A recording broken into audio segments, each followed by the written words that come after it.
Qui vous a dit qu'il suffit d'être amoureux ou amoureuse pour vous engager dans une relation amoureuse? Parce que je connais beaucoup de gens qui me disent, Brian, je l'aime, je vais faire des enfants avec lui, je vais l'épouser. J'ai trouvé l'homme de ma vie, la femme de ma vie. Je ne me vois pas en train de vivre sans lui, sans elle. C'est une erreur. L'amour ne suffit pas.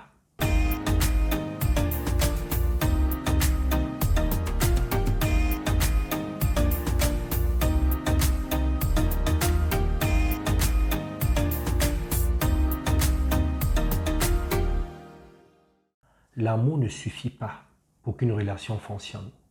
Non. Il ne suffit pas que tu aies les étoiles dans les yeux pour que l'autre t'aime. Non. Surtout au XXIe siècle. Les choses ont changé. J'insiste dessus parce que je viens de terminer un coaching de couple et famille. Vous savez que j'ai un programme couple et famille. Et dans ce programme-là, il y a tout type d'âge. De 25 ans à 70 ans. Il y a des hommes et des femmes qui souffrent. Certains sont divorcés, d'autres mariés, d'autres ont des enfants, d'autres n'en ont pas. Avant de te marier, je te donne un conseil. Consulte. Pas un marabout, pas un voyant. Parce que je connais beaucoup de gens qui vont voir des marabouts, qui vont voir des voyants. Que ce soit les Européens, les Asiatiques, comme les Africains, même les Américains le font. Arrêtez d'aller voir les voyants ou les marabouts. Allez voir les spécialistes. J'en suis un. Avant de t'engager dans une relation ou dans un mariage, consulte un coach parce que tu n'es pas sûr que tu te connais assez. Tu ne sais pas comment tu peux fonctionner dans une relation sérieuse. Surtout lorsque tu engages ton cœur. Est-ce que tu es sûr que cette personne t'aime autant que tu l'aimes? Tu n'en es pas sûr. Est-ce que tu es sûr que tu auras la capacité de vivre la différence qu'il y a entre vous deux? Est-ce que tu es sûr que quand l'autre va te dire non, tu vas bien le gérer? Tu n'es pas sûr. Est-ce que vos différences sont plus une faiblesse ou alors c'est plus une force, etc., etc. Je vais vous donner l'exemple d'une dame que j'ai coachée tout à l'heure, d'une 60aine d'années, pour vous dire à quel point il n'y a pas d'âge en amour et pourquoi il est important de consulter un spécialiste, un coach ou un psy. Il y a une dame qui m'a dit tout à l'heure, Brian, depuis mon premier mariage, je ne me sens pas à l'aise dans les relations amoureuses. Je n'arrive pas à oublier mon premier mari. Et je lui ai posé la question, mais comment ça tu n'arrives pas à l'oublier? C'est dans quel sens que tu me le dis? Elle me dit, il est gravé là. Il m'a fait du mal. Il m'a trompé, il est parti. On a divorcé. Et je n'arrive pas à l'enlever de ma tête. Combien de personnes, hommes comme femmes, qui se retrouvent dans cette situation où vous n'arrivez pas à oublier une personne qui vous a fait du mal? Vous faites tout, cette personne elle est toujours là, les pensées, c'est-à-dire cette personne vient dans votre esprit sans vous demander la permission. Combien de personnes le font? Alors en creusant avec elle, parce qu'en coaching on creuse beaucoup pour comprendre l'origine et ensuite on met en place des solutions adaptées à la personne parce que c'est du coaching sur mesure. C'est pour ça que je vous demande de consulter si vous êtes dans ce cas-là. Consultez le FA Coaching Consulting et Formation. On est formé pour ça. Donc quand je commence à creuser avec elle, elle me dit que quand elle était petite, elle a vu son père avec une autre femme dans des positions bizarres. Et son papa lui a dit, non, c'est une amie. Et elle, à l'âge de 6 ans, parce qu'elle avait 6 ans quand c'est arrivé, elle a dit, non, c'est pas possible. Ça ne peut pas être une amie simple. Il y a quelque chose de louche. Mais comme elle était petite, elle voulait avoir des réponses à ses questionnements. Et personne ne lui a répondu. Et elle ne pouvait pas parler à son père parce que son papa était strict. Alors je lui ai posé la question, en as-tu parlé à ta mère? Elle me dit, Brian, non, je ne pouvais pas parler avec maman. Non, ce n'était pas possible. Elle a 60 ans, donc imaginez à l'époque, ce n'était pas évident. Les parents avaient une autre façon de voir les choses. Ce qui fait qu'elle a grandi avec cette insatisfaction, avec cette image-là. Et à 8 ans, donc 2 ans après, son papa se sépare de sa mère, donc il divorce. Et là, elle ressent un second sentiment, le sentiment d'abandon. Parce que le premier sentiment, c'est le sentiment d'insatisfaction.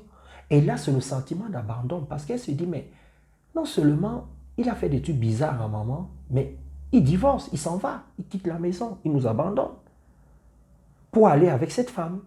Peut-être il n'était même plus avec cette dame-là. Mais dans sa tête, étant enfant, c'est ce qu'elle a pensé.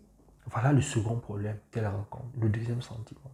Et donc, sur tout ça, elle se sent étouffée, pas bien. Mais puisqu'il faut qu'elle avance, parce que le temps ne s'arrête pas, la nature a horreur du vide. Donc, elle a comblé ça par l'école, par les amis, par ses frères, ses soeurs, etc., etc. Elle a grandi. Et alors, un beau jour, elle rencontre un homme qu'elle aime. Écoutez bien cette vidéo, ça va vous aider et partagez-la. Il y a des gens qui vivent le même problème. Il y a des gens qui ne sont jamais heureux dans leur couple, dans leurs relations, qui ont du mal à se mettre dans les relations. Cette vidéo-ci va vous aider. Écoutez-la jusqu'à la fin et partagez-la, c'est très important. Alors, un jour, elle rencontre l'homme qu'elle aime et elle se dit, ça c'est l'homme que je vais épouser. Et finalement, ils se mettent ensemble. Tout se passe bien jusqu'au jour où cet homme-là, qui est devenu son mari, le père de ses 2 enfants, finit par la tromper et décide de divorcer. Et là, à la vitesse de la lumière, c'est aller réveiller les blessures de l'enfance. Ça remontait tout ce qu'elle avait camouflé, tout ce qu'elle avait caché. C'est venu balayer tous les efforts qu'elle a fournis de l'âge de 6 ans jusqu'à 25 ans qu'elle avait. Elle s'est sentie trahie, étouffée, abandonnée et insatisfaite. Parce qu'elle s'était dit, moi, je ne veux pas vivre ce que maman a vécu. Je veux trouver un homme qui est là pour moi, qui parle avec moi, qui parle avec ses enfants, qui s'exprime. Les enfants peuvent s'exprimer. Une famille solide. C'est pour ça qu'elle a épousé cet homme-là, parce qu'elle avait vu ces qualités-là. Mais le problème, c'est qu'elle ne se connaissait pas, elle n'avait pas travaillé sur elle, elle n'avait pas compris qu'elle avait une blessure de l'enfant qu'il fallait régler en amont avant de se mettre en mariage. Mais à l'époque, elle ne savait pas qu'il fallait le faire. Donc cette vidéo, c'est pour vous aider, vous, à ne pas commettre les mêmes erreurs. Voilà donc comment le rêve qu'elle avait commencé à réaliser s'écroule comme un château de cartes. Imaginez, vous-même à sa place, comment allez-vous vous sentir? Tu as toujours voulu avoir une famille solide avec des enfants. Tu tombes amoureuse d'un homme. Vous commencez à vivre ce que tu as dans la tête, à réaliser cela. Et tout s'écroule. Ça va te marquer toute ta vie, ça. Si tu ne fais pas un vrai travail sur toi. Ça va te marquer négativement surtout. Alors, quand c'est arrivé, il fallait qu'elle avance. Elle ne peut pas forcer cet homme à rester. Elle s'est dit, il faut que j'avance. Elle a rencontré quelqu'un d'autre avec qui ça se passait bien. Mais la vérité, c'est qu'elle n'était pas amoureuse de cet homme-là, qui va être le père de son 3e enfant. En fait, en se mettant avec cet homme-là, sans le savoir, elle a mis un pansement sur une blessure qu'elle avait. Et quand elle a commencé à avoir des problèmes avec le second homme, dont le père de son 3e enfant, ces disputes-là sont venues réveiller encore une 2e blessure. Finalement, les 2 blessures ont créé une plaie émotionnelle et psychologique. Ce qui fait qu'elle n'était pas bien. Elle s'est dit, mais pourquoi je me suis mis dans ce mariage? Elle était en train de compenser, de combler un vide. Combien parmi vous comblent des vides? Passez le temps à remplacer l'amour d'un homme par un autre, l'amour d'une femme par un autre. C'est-à-dire, vous-même, vous êtes dans un film, vous ne maîtrisez plus les tenants, les aboutissants. Vous êtes simplement là, vous subissez, vous vous dites, bon, on va faire comment? On continue. Beaucoup de femmes, beaucoup d'hommes ne sont pas heureux, heureuses dans leur couple, mais sont obligés de continuer. Beaucoup font des enfants parce qu'il faut les faire. Ça, c'est un autre sujet, je vais faire une vidéo sur des personnes qui font des enfants comme ça, juste parce qu'il faut suivre la société. On a dit qu'il faut faire des enfants, il faut laisser une progéniture, donc je fais comme tout le monde. Mes parents m'ont dit qu'il faut que j'ai des enfants. On va faire une vidéo dessus. À l'UF, on a plein de sujets basés sur des coachings concrets. Donc, cette cliente-là a une plaie émotionnelle et psychologique qui est là. Et ma mission, c'est de guérir cette plaie-là. C'est de la cicatriser par la suite. Et c'est sur ça que nous sommes en train de travailler aujourd'hui. Nous sommes allés très loin, on a creusé pour comprendre les causes. Et la prochaine fois, on va mettre des solutions. Bon, ce n'est pas la première fois que je règle ce genre de problème. Ça fait plus de 10 ans que je suis coach, donc je vais régler son problème. Mais c'est pour vous dire à quel point vous devez travailler sur vous avant de vous engager dans une relation. Sinon, vous allez vous retrouver dans un cercle vicieux. Vous n'allez pas comprendre pourquoi vous choisissez parfois des hommes qui vous font souffrir et vous restez là. Pourquoi vous êtes avec un homme, avec une femme, au bout d'un certain temps, vous divorcez. Vous n'allez pas comprendre pourquoi vous avez des enfants qui ont plusieurs pères. qui ont plusieurs mères. Vous n'allez pas comprendre. Vous ne faites pas exprès. Mais c'est parce que vous n'avez pas guéri une blessure qui est devenue une plaie qui vous pousse à faire des remplacements amoureux, qui vous pousse à remplacer l'amour d'un autre ou l'amour d'une autre par un autre ou par un autre. À un moment, il faut se poser et faire un vrai travail pour bien avancer de façon saine. C'est très important. Ça marche, les athlètes de la réussite. N'ayez pas honte de travailler sur vous.